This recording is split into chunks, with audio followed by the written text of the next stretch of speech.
الحمد للہ رب العالمین والعاقبۃ للمتقین والصلاة والسلام علی اشرف الانبیاء والمرسلین اما بعد فاعوذ باللہ من الشیطان الرجیم بسم اللہ الرحمن الرحیم الحمد للہ رب العالمین الرحمن الرحیم مالک یوم الدین ایاک نعبد و ایاک نستعین اہدنا الصراط المستقیم صراط الذین انعمت علیہم غیر المغضوب علیہم ولا الضالین صدق اللہ العظیم و صدق رسولہ النبی الامی الکریم ان اللہ و ملائکتہ یصلون علی النبی یا ایہا الذین آمنوا صلوا علیہ وسلموا تسلیما الصلاۃ والسلام علیک یا رسول اللہ، الصلاۃ والسلام علیک یا حبیب اللہ، الصلاۃ والسلام علیک یا خطیب الانبیاء والمرسلین، الصلاۃ والسلام علیک یا جد الحسن والحسین، الحمد للہ علی نعمت الاسلام وکفا بہا النعمہ۔ حضرات ذی وقار، اللہ رب العزت کا بے پناہ مرتبہ شکر ہے جس نے ہمیں اپنے حبیب نبی کریم رؤوف الرحیم صلی اللہ علیہ وآلہ وسلم کی امت میں پیدا فرمایا۔ میں شکر گزار ہوں حکیم محمد سرفراز احمد صاحب نقشبندی زیدہ شرفہ جو ہر ماہ اس محفل پاک کا انعقاد کرتے ہیں، اور میں آپ تمام احباب کا بھی مشکور ہوں جو اس محفل پاک میں شرکت کرتے ہیں۔ اللہ سے دعا ہے اللہ رب العزت ہم سب کی اس حاضری کو اپنی بارگاہ میں شرف قبولیت عطا فرمائے۔ اللہ رب العزت ہم سب کے لیے اسے توشہ آخرت اور توشہ مغفرت بنائے۔ قرآن کریم کا نور اللہ رب العزت ہمارے قلوب کو، ہماری قبور کو، اور اللہ رب العزت اس کا ہمیشہ نورانیت ہمارے قلوب کو معطر اور معمر بنائے۔ گزشتہ میں نے ایاک نعبد و ایاک نستعین پہ گفتگو کی تھی، بلکہ ایاک نعبد پر جو مقام ابدیت ہے انسان کا اس پہ گفتگو کی تھی کہ یہ جو عبادت ہے یہ اللہ کے قرب کا ذریعہ ہے، یہ اللہ سے ایک تعلق کا نام ہے، یہ اللہ سے ایک رشتے کا نام ہے، یہ اللہ رب العزت کی ذات والا صفات کے ساتھ ایک انسان کا جو والہانہ عشق ہے یہ اسے ظاہر کرتا ہے، اور اس عبادت کا نور اللہ انسانوں پہ نازل کرتا ہے، انسانوں کے قلوب پر، انسانوں کے چہروں پر، انسانوں کی شخصیت پر اس اللہ رب العزت اس عبادت کا نور عطا فرماتا ہے۔ تو انبیاء کرام عبادت کے مشتاق رہے۔ آپ دیکھیے حضرت ابراہیم علیہ السلام حضرت آدم علیہ السلام جب اس کائنات میں تشریف لائے تو وہ عبادت کے عادی تھے، ہر وقت بیت المعمور میں طواف کیا کرتے تھے۔ میرے لیے بڑا مسئلہ ہوتا ہے کہ آپ سارے لوگ ادھر بیٹھتے ہیں تو میری گردن جو ہے وہ میں زیادہ نہیں گھما سکتا، بزرگ جو ہیں وہ ان کو تو ہے کہ وہ بیٹھ سکیں۔ تھوڑا سا آپ لوگ سامنے حکیم صاحب ابھی تمام ساتھی سامنے آ جائے، ادھر ایتھے آؤ سامنے۔ ہاں تھوڑا سا میری چیئر تھوڑی پیچھے کر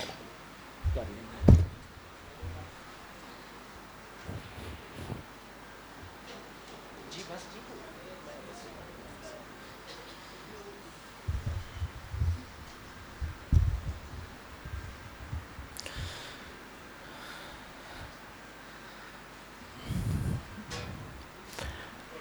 حضرت آدم علیہ السلام عبادت کے شوقین تھے، مشتاق تھے، تو انسان حضرت آدم کی طبیعت میں عبادت کا ذوق موجود تھا۔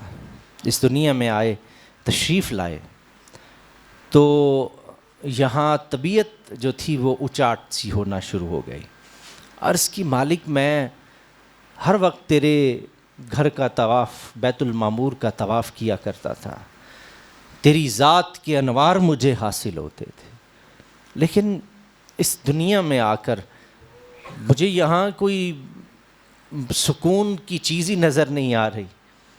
اللہ کریم نے اس وقت بیت اللہ کی تعمیر فرمائی تھی. یہ بالکل بیت المعمور کے نیچے بیت اللہ کی تعمیر حضرت جبریل امین آئے اور اپنے پروں سے اس ساتوں زمینوں تک اس کی جو بنیاد تھی اس کو کھود دیا. اور اسی بنیاد پر حضرت ابراہیم جب اس کی دیواروں کو، اس کی بنیادوں کو کھود رہے تھے تو وہی بنیادیں جو حضرت جبریل نے نکالی تھیں، جسے آپ کہتے ہیں، بالکل وہی جو تھی، وہ بنیاد تھی، وہ نکل آئی. تو یہ بنائے ثانی تھی بیت اللہ کی. تو یہ حضرت آدم علیہ السلام کی طبیعت میں اللہ کی عبادت کا ذوق تھا. اس لیے ہر انسان کی طبیعت میں عبادت کا ذوق موجود ہے. وہ کسی بھی مذہب سے تعلق رکھتا ہو، کسی بھی دین سے تعلق رکھتا ہو، اس کی طبیعت میں عبادت کا ذوق ہے. اپنے خالق کو، مالک کو سجدہ کرنے کی، اس کے سامنے جھکنے کی اللہ نے یہ صلاحیت اس کے اندر ڈالی ہے. باقی عبادت کے طریقے سب نے اپنے اپنے ایجاد کی، لیکن در حقیقت ہر شخص، چونکہ ہم اولاد کس کی ہیں؟ حضرت آدم کی. یہ اولاد آدم جتنی بھی ہے وہ عبادت کے ساتھ اس کی طبیعت جو ہے وہ اس کا ملان ہے. یہ پہلی بنیاد تھی انسان کی عبادت کی. اس کے بعد آپ دیگر انبیاء کرام کو دیکھیے. حضرت ابراہیم خلیل اللہ کس قدر عبادت کا ذوق تھا. حضرت موسیٰ علیہ السلام، قرآن نے ان کی عبادت کے ذوق کو بیان کیا کہ وہ جب اللہ کے پاس جا رہے تھے تو تیز تیز قدم اٹھا رہے تھے، تو جو ساتھی تھے وہ پیچھے رہ گئے اور حضرت موسیٰ آگے نکل گئے. جب وہاں پہنچے تو اللہ کریم نے ارشاد فرمایا، میرے موسیٰ آپ کو کس چیز کی جلدی ہے؟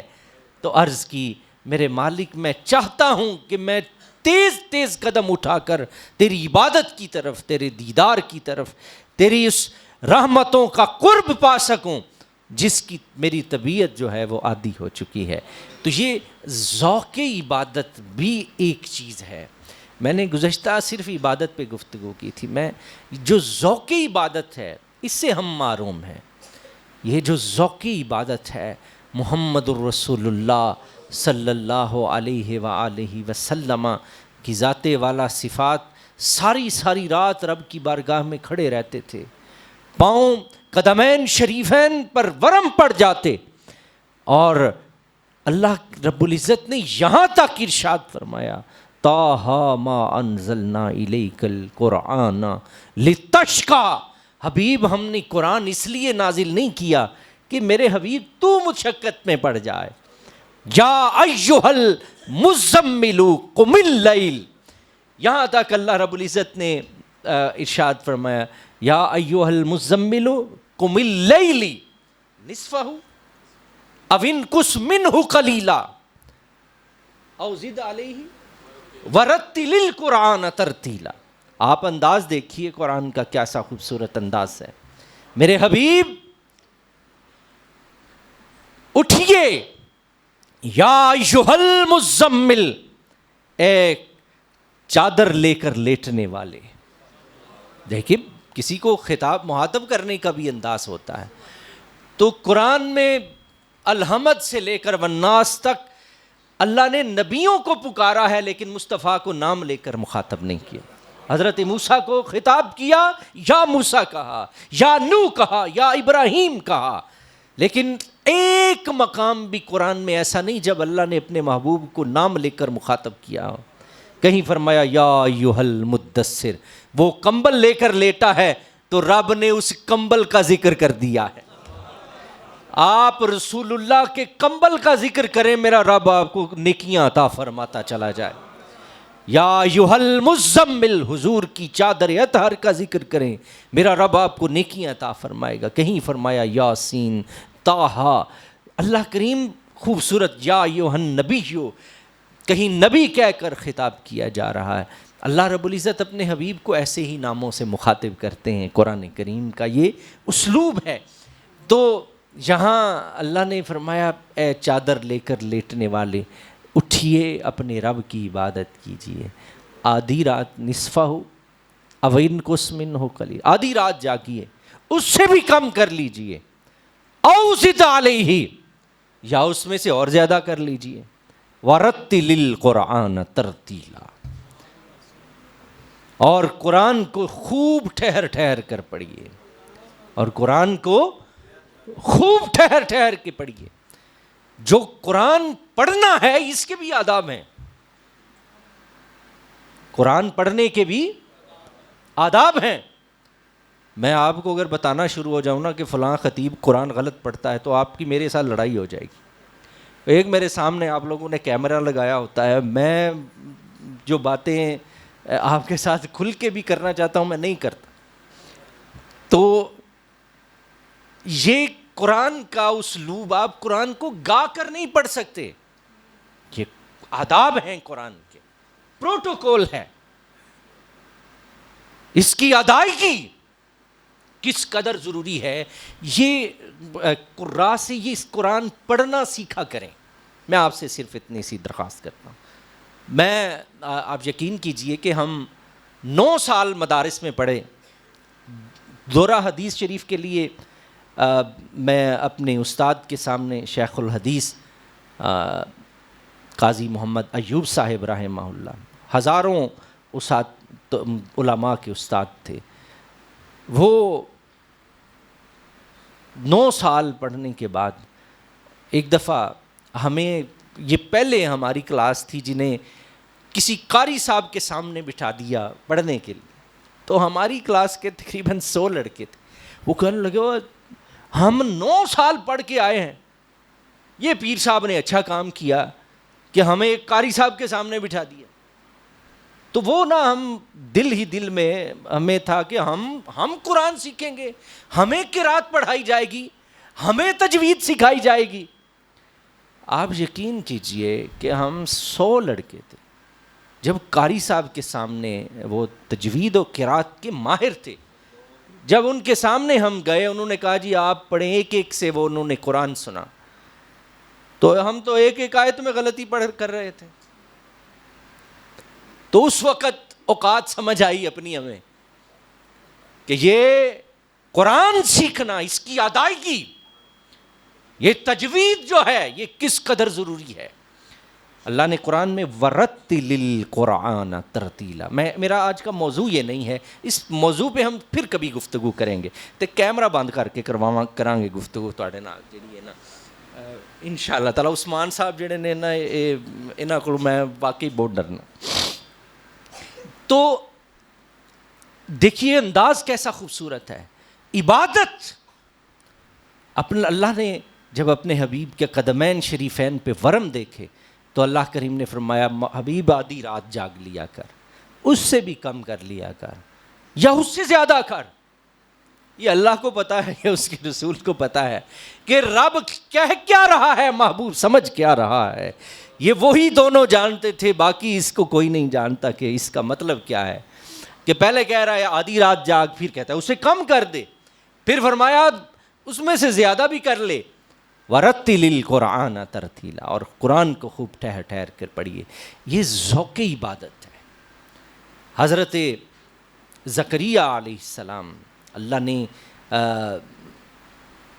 حضرت زکریا کو بیٹا عطا کیا، حضرت یحییٰ جیسے، حضرت یحییٰ جیسی عظیم الشان اللہ رب العزت نے شخصیت عطا کی حضرت زکریا علیہ السلام کو، اور یحییٰ ذوق عبادت کا اس قدر اعلیٰ نمونہ تھا، 6 برس کی عمر تھی کہ اللہ نے گریا اور رونے کی قوت اور طاقت عطا فرما دی، ہر گھڑی رب کی یاد میں روتے رہتے تھے، ہر گھڑی قیامت کے خوف سے خشیت طاری ہو جاتی حضرت یحییٰ علیہ السلام پر۔ اور حضرت زکریا علیہ السلام نے منع کر رکھا تھا کہ میں جب قیامت کا توحید کا بیان کر رہا ہوں تو یحییٰ میری مجلس میں نہ بیٹھے، میری مجلس میں نہ بیٹھے۔ تو وہ چھپ کر پھر بھی کبھی کبھار آ جاتے تھے، ایک دفعہ ایک ستون کے پیچھے چھپ کر حضرت یحییٰ حضرت زکریا علیہ السلام کا وہ اللہ کی معرفت کا بیان سن رہے تھے، چیخ ماری اور وہیں بے ہوش ہو کر گر پڑے، اٹھا کر گھر لے جایا جاتا، ایسا ہی ہوتا جیسے بھی دنیا سے روح پرواز کر گئی ہے۔ تو آپ غاروں میں جا کے روتے رہتے تھے، اللہ کی عبادت کا ذوق اور خشیت اللہ رب العزت نے حضرت یحییٰ کو عطا فرمائی۔ ایک دن آپ ایک غار میں جا کر عبادت رو رہے تھے، کئی دن گزر گئے، گھر نہ آئے، والدہ تلاش کرنے نکلیں گھر سے، ایک چرواہے سے پوچھا میرا بیٹا یحییٰ تو نہیں دیکھا؟ اس نے کہا مجھے یحییٰ کی تو خبر نہیں، لیکن ایک غار ہے وہاں کوئی شخص روتا ہے، جب وہ میری بکریاں وہاں سے گزرتی ہیں تو میری بکریوں پر بھی خشیت طاری ہو جاتی ہے، وہ بھی زار و قطار آنسو بہانا شروع ہو جاتی ہیں۔ تو آپ سمجھ گئیں کہ اسی غار میں میرا بیٹا یحییٰ بیٹھا ہوگا۔ دیکھیے اللہ کے محبوبوں کی جو صحبت و سنگت ہے وہ انسانوں پر بھی اثر انداز ہوتی ہے اور جو جانوروں پر بھی اثر انداز ہوتی ہے۔ اس قدر اللہ نے ایسی شخصیات کے انسانوں کے جسموں کے اندر ایسی طاقت رکھی ہوتی ہے۔ کچھ لوگ ایسے ہوتے ہیں جن کی صحبت آپ کی طبیعت کو حشاش کر دیتی ہے، کچھ لوگوں کے پاس آپ بیٹھیں تو چنگا بھلا موڑ دا بھی بیڑا غرق ہو جاتا۔ تو کچھ شخصیات، کچھ لوگ ایسے ہوتے ہیں جن کی سنگت انسان کو خوشباش کر دیتی ہے، حشاش کر دیتی ہے۔ تو وہ حضرت یحییٰ علیہ السلام کو پتہ چلا، آپ کی والدہ کو پتہ چلا، آپ کی والدہ اس غار میں گئیں، جا کے دیکھا کہ اندر رونے والا کوئی عام نہیں ہے، وہ 8 یا 10 برس کی عمر کے حضرت یحییٰ علیہ السلام تھے، اللہ کی یاد میں اس قدر مستغرق تھے، آخرت کی تیاری میں کس قدر محو تھے اور موت کا کس قدر خوف طاری تھا۔ آپ کی والدہ نے جب آپ کے کندھے پہ جا کے ہاتھ رکھا تو آپ ڈر گئے اور کہنے لگے اے موت کے فرشتے ابھی میری روح قبض نہ کرنا، گھر میں میری ماں میرا انتظار کر رہی ہے۔ ہر گھڑی ہر آن ان کو موت کی کس قدر فکر تھی۔ یا آپ ذوق عبادت جن کو اللہ نے عطا کیا ہے، آپ ذرا ان کی ذات کو دیکھیے، ان کی شخصیت کو دیکھیے۔ تو یہ ایاک نعبد، ہم تیری ہی عبادت کرتے ہیں۔ عبادت فقط یہ تو نہیں ہے آئے آ کر رکوع کیے، سجدے کیے اور واپس چلے گئے۔ اس عبادت کی روح ہے، اس پر میں آپ سے گفتگو کر چکا ہوں۔ اس عبادت کی روح تک پہنچنا مقصود ہوتا ہے، اور اس عبادت کا ذوق جب آپ کو حاصل ہو جائے گا تو پھر عبادت میں مزہ آتا چل جائے گا، پھر یہ آپ کے قلب کو، آپ کی روحانیت کو، آپ کی شخصیت پر عبادت کا نور آنا شروع ہو جائے گا۔ حضرت ابو ذر غفاری رضی اللہ تعالی عنہ، یہ غفار قبیلے سے آپ کا تعلق تھا۔ تو 8 دن حضور کی صحبت میں گزارے آپ نے۔ کتنے دن؟ 8 دن۔ اور حضرت ابو ذر جیسا شخص جس سے عرب کے لوگ بھی خوف کھاتے تھے، آپ اپنے زمانے کے بہت ہی سخت اور درست قسم کے ڈاکو تھے۔ پورا قبیلہ حضرت ابو ذر غفاری کا جو معاش تھی وہ آپ کے ہاتھ میں تھی۔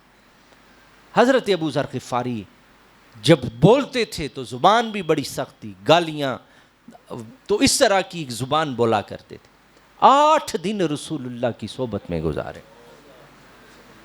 8 دن کے بعد اپنے قبیلے میں واپس گئے تو ابو ذر بدل چکے تھے۔ جس گلی سے گزرتے تھے نگاہیں جھکا کے گزرتے، جب کسی سے گفتگو کرتے، کسی سے کلام کرتے تو وہ کلام میں جو درستی تھی وہ ختم ہو گئی تھی۔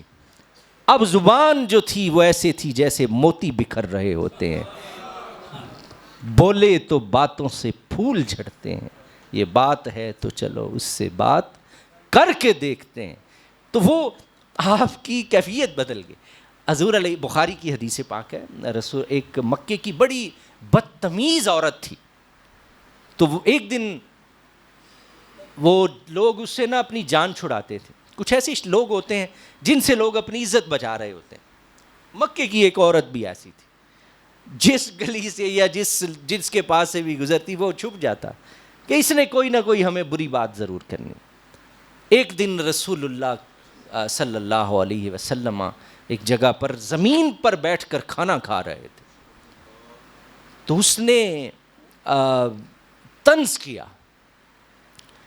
اور وہ طنز جو تھا وہ کوشش تھی کہ میں ان کی شخصیت کو مسخ کروں کہ یہ ویسے تو بڑی شان سمجھتے ہیں لیکن زمین پہ بیٹھ کے کھانا کھا رہے ہیں. اس نے اس طرح کے کچھ کلمات کہے تو رسول اللہ نے اس کی اس درست بات کو بالکل بھی اس کا اثر نہیں لیا. حضور نے ایک نوالا جو آپ نے اپنے لعاب دہن سے مس کیا تھا وہ کہا کہ آپ بھی یہ کھا لیجئے. صحابہ کہتے ہیں اس بدتمیز ترین عورت نے وہ حضور کے ہاتھوں سے مس کیا ہوا نوالا جو تھا جب اپنے منہ میں ڈالا, صحابہ کہتے ہیں ہم اس سے زیادہ مہذب گفتگو کرنے والا کسی کو نہ پاتے تھے. اس قدر مہذب گفتگو. بخاری رسول اللہ کے ہاتھوں سے وہ مس کیا ہوا جو ٹکڑا تھا روٹی کا, دیکھیے اس نے اس عورت کی زبان کو بدل دیا. ابو ذر غفاری رضی اللہ تعالی عنہ بھی جب واپس اپنے قبیلے میں آئے تو بات کا انداز ہی بدل گیا, چلنے کا انداز بدل گیا, اٹھنے کا انداز بدل گیا, بیٹھنے کا انداز بدل گیا. یہ ہمارے لیے بہت بڑا سبق ہے. اس امت محمدیہ نے ابھی تک رسول اللہ کی سیرت کو نہیں اپنایا. ہم واقعی وہ لوگ ہیں, یہ ہماری بہت بڑی معرومی ہے کہ ہم نے رسول اللہ کی سیرت نہیں اپنایا. ظاہری حالات تو ہم نے اپنا لیے ہیں لیکن سیرت مصطفیٰ سے بہت دور. صحابہ کی تربیت جو تھی وہ سیرت مصطفیٰ کے تحت ہوئی.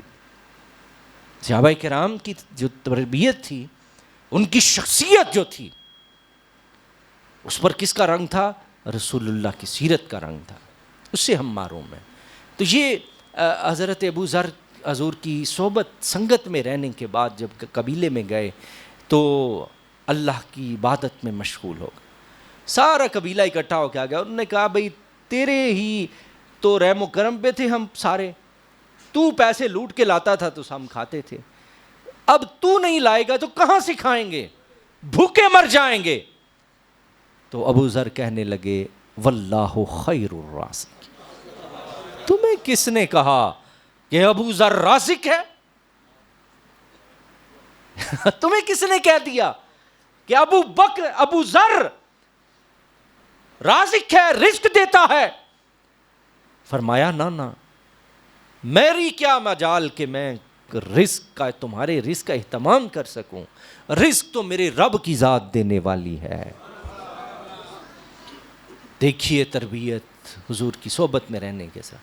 کچھ لوگ ہمارے خاندانوں میں ایسے ہوتے ہیں جن کو یہ زوم ہوتا ہے کہ میں اکیلا میں بھੈਣਾਂ ਦਾ ਵੀ ਹਿੱਸਾ ਮੈਂ ਦਿੰਨਾ ਪਿਆ, ਮੈਂ پھوپھی ਨੂੰ ਵੀ ਮੈਨੂੰ ਜਦੋਂ ਜ਼ਰੂਰਤ ਪੈਂਦੀ ਹੈ, ਚਾਚੇ ਨੂੰ ਵੀ, کوئی پنڈ ਵਿੱਚੋਂ بھی. تو وہ انسان کسی غلط فہمی کا شکار ہو جاتا ہے. یاد رکھیے گا اللہ انسانوں کو دوسروں کی وجہ سے دے رہا ہوتا ہے. اس کے پاس یہ اگر آپ کہتے ہیں نا میں کماتا ہوں, میرا بھائی نہیں کماتا, میں اس کو کہاں کیوں دوں, تو اللہ رب العزت تمہیں کیوں دے رہا ہے؟ یہ اللہ رب العزت نے دنیا میں اسباب مہیا کیے ہیں, اسباب پیدا کیے ہیں. اللہ کسی کو کسی کے رزق کا سبب بنا دے تو اسے مغرور نہیں ہونا چاہیے, متکبر نہیں ہونا چاہیے. اسے تو رب کی تقسیم پہ خوش ہونا چاہیے کہ میرے رب نے مجھے دیا ہے تو میں لوگوں میں تقسیم کر رہا ہوں. وَمِمَّا رَزَقْنَاهُمْ يُنْفِقُونَ. میرے محبوبوں کی نشانی یہ ہے وہ رزق خرچ کرتے ہیں جو ہم نے انہیں عطا کیا ہے. یہ عطا رب کریم کی ہے. تو جو حضرت ابو ذر غفاری اس قدر عبادت کیا کرتے تھے, اس قدر ذوق عبادت تھا.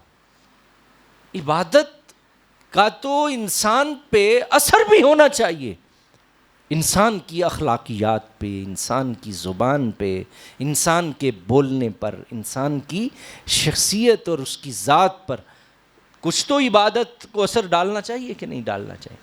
ایاک نعبد، مالک ہم تیری ہی عبادت کرتے ہیں، وایاک نستعین، ہم تجھی سے مدد مانگتے ہیں۔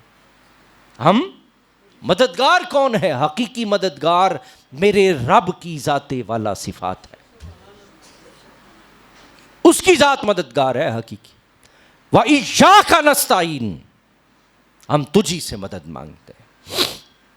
یہ جتنی امداد ہے دنیا کی، یہ میرے رب کی امداد کے بعد ہے، میرے رب کی مدد کے بعد ہے، اسے پہلے نہیں۔ میرا رب جس کی مدد روک دے، کوئی کر سکتا ہے اس کی؟ نہیں، ہرگز نہیں کر سکتا۔ وہ حضرت وارث شاہ نے کہا تھا، وارث شاہ ماننا کریے وارثاں دا، رب بے وارثہ کر ماردائی، تے وارث شاہ جان رب دی مہر ہوئے۔ یہ در حقیقت حضرت وارث شاہ نے بڑی خوبصورت بات کہی ہے، یہ قرآن کی آیات اور احادیث کا نچوڑ بیان کیا کہ اللہ کی مہربانی جہاں ہو وہیں پر تو سب کچھ ہے۔ بس اتنی سی بات ہے، لڑائی جھگڑا مدد کے حوالے سے اور کیا ہے؟ ہم اسی سے تو لڑتے جھگڑتے ہیں، فلاں مدد کر سکتا ہے، وہ کہتا ہے نہیں فلاں نہیں کر سکتا، پھر ہم کہتے ہیں نہیں جی وہ بھائی حقیقی مددگار رب ہے، میرا رب جسے طاقت دیتا ہے پھر وہ مدد کرتا ہے، پھر وہ مدد کرتا ہے، اس کی مدد انسان کو حاصل ہو جاتی ہے۔ وہ زکوٰۃ کی صورت، صدقات، یہ بھی تو امداد ہے، یہ انسان کرتے ہیں، انسان کرتے ہیں نا۔ تو اللہ رب العزت کی ذات والا صفات ہی در حقیقت ہماری مددگار ہے، اور اس کی توفیق سے ہی کوئی انسان، کوئی ولی، کوئی اور اس کی انسانوں کی مدد کر سکتا ہے، ورنہ نہیں کر سکتا۔ اتنی سی بات ہے، میں اس مسئلے میں آپ کو الجھانا نہیں چاہتا، بس اتنا سا ایک دو چار چیزوں میں ہی آپ کو سمجھانا چاہتا ہوں کہ اللہ رب العزت کی ذات والا صفات کا اقرار کرتے ہیں، در حقیقت میرے مالک تیری ہی ذات۔ اگر کوئی انسان آپ کی مدد کر رہا ہے تو اس کا مطلب کیا ہے؟ اور یہ رب کی ذات ہے جو اس کے ذریعے تیری مدد کروا رہی ہے، یہی ہے نا، یہی فکر ہے، اس سے آگے کیا کہہ سکتے ہیں آپ؟ تو اس بات کو آپ سمجھ گئے؟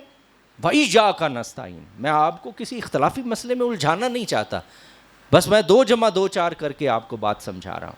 اس میں لڑائی کیسی، جھگڑا کیسا کسی کی مدد کا؟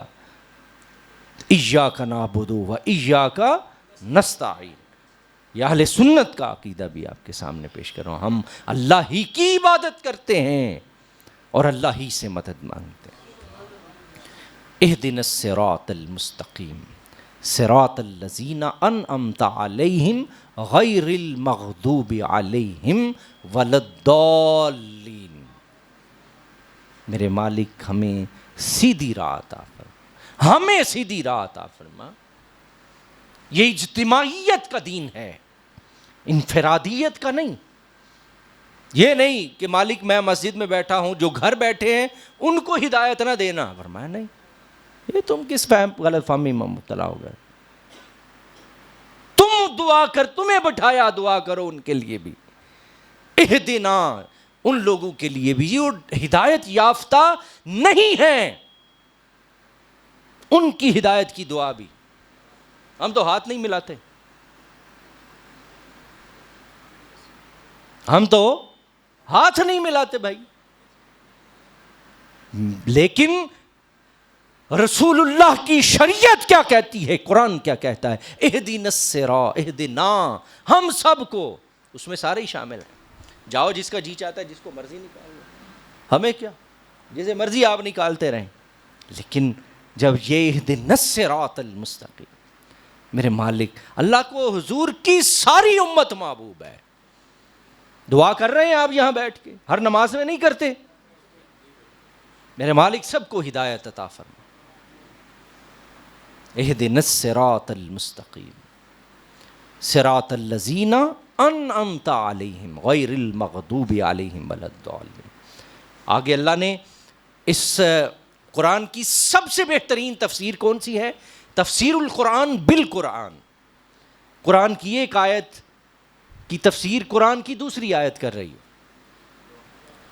یہ اس آیت کی تفسیر قرآن سے میں پیش کروں گا, میں کسی مفسر کا قول نہیں پیش کروں. تفسیر القرآن بالقرآن. اولئک مع, کون ہے انعام یافتگان؟ صراط الذین انعمت علیہم. کون ہے؟ ہم کسی مولوی سے کیوں پوچھیں بھائی, اللہ سے ہی پوچھ لیتے ہیں. تو اللہ کریم قرآن کریم میں یہ پہلا سپارہ ہے, اولئک مع الذین انعم اللہ علیہم من النبیین والصدیقین والشہداء والصالحین. 4 لوگ. اور قرآن نے پھر آگے کہا وحسن اولئک رفیقا. 4 طبقے بیان کیے, نبی, صدیقین, شہداء اور اولیاء اللہ. کون کہہ رہا ہے؟ رب کریم کی ذات والا صفات ہمیں راستہ بتا رہی ہے. نبیوں کا راستہ ہمیں اللہ نے بتایا ہے, صدیقوں کا راستہ ہمیں اللہ نے بتایا ہے, شہیدوں کا راستہ ہمیں اللہ نے بتایا ہے, اولیاء کا راستہ ہمیں بھائی اس میں اللہ نے بتایا. رب کریم فرما رہے ہیں اگر دیکھنا چاہتے ہو کہ ہدایت یافتگان کون ہیں, نبی, صدیق, شہید, صلحاء, یہ 4 لوگ. ان کے راستے پر چلتے آؤ تمہیں جنت کا راستہ مل جائے گا. ان کے راستے پہ چلتے آؤ تمہیں جنت کا راستہ مل جائے گا. عبد القادر جیلانی کے راستے پہ چلو گے تو تمہیں جنت کا راستہ ملے گا. ابو بکر صدیق کے راستے پہ چلو گے جنت کا راستہ ملے گا. امام حسین حسن کے راستے پہ چلو گے تمہیں جنت کا راستہ ملے گا.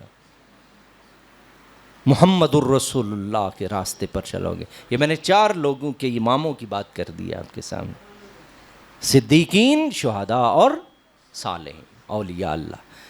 تو صراط الذین انعمت علیہم غیر المغضوب علیہم ولا الضالین. ہمیں ان کے راستے پر مت چلانا جن پر تیرا غضب نازل ہوا ہے.